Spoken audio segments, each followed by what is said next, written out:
In the first part, we talked about honesty. Now, we go deeper into the brain, because behavior starts here, not in abstract ideas about morality. The brain, at its most fundamental level, doesn't care about right and wrong. It cares about survival, comfort, and reward. Morality is a social layer we add on top. At its core, the brain asks a much simpler question.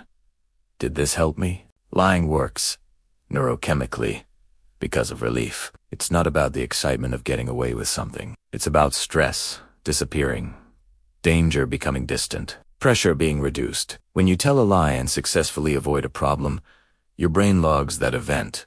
It records a small dopamine release, a signal that says, "This worked. This helped me survive." Relief often feels better than pleasure. Think about the first lie. It almost always feels uncomfortable. There's a conflict. Your identity, your self-concept says, "I am an honest person." But your action says, "I just lied."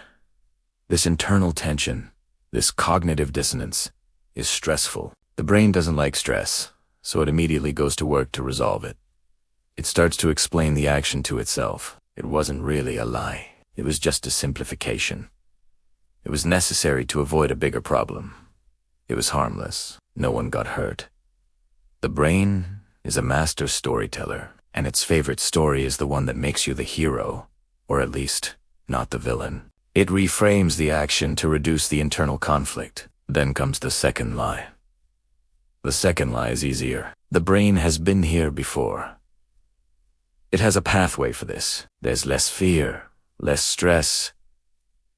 The discomfort is weaker. The story of justification is already written. The lie feels lighter. This is how habits form. A behavior that was once a conscious, uncomfortable choice becomes more automatic. You might hear someone say, "I didn't even think about it." And that's often true. With repetition, the lie can precede conscious thought. It becomes a learned response. The brain is fiercely protective of your self-image. It needs to believe you are a good, consistent person. So, the justifications become more sophisticated. You stop seeing your actions as lies. Instead, you see them as explanations. You had reasons.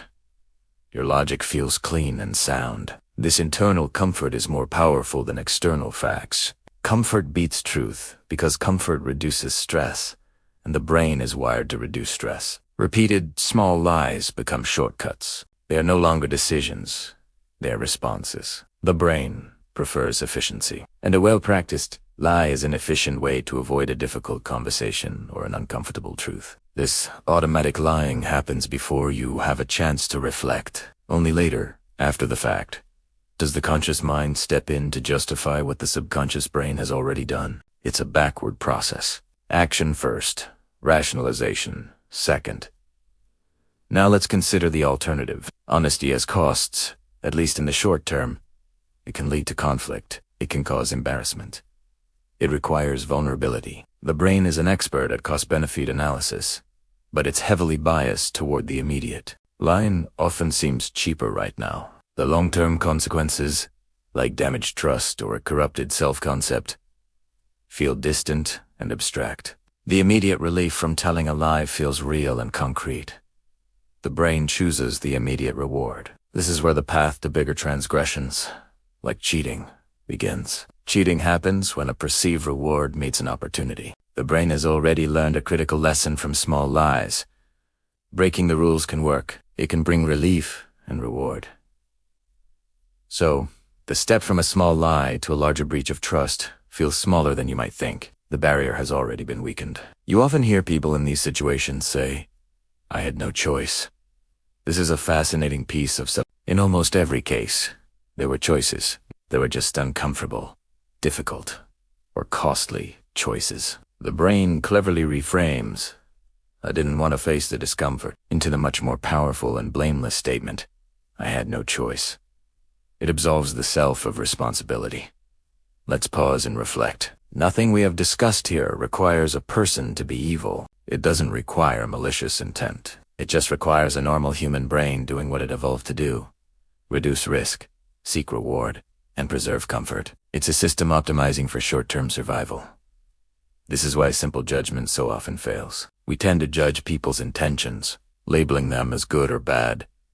But behavior is rarely about a single intention. It emerges from a system. It's about the pressures, the rewards, the opportunities, and the habits that have been built over time.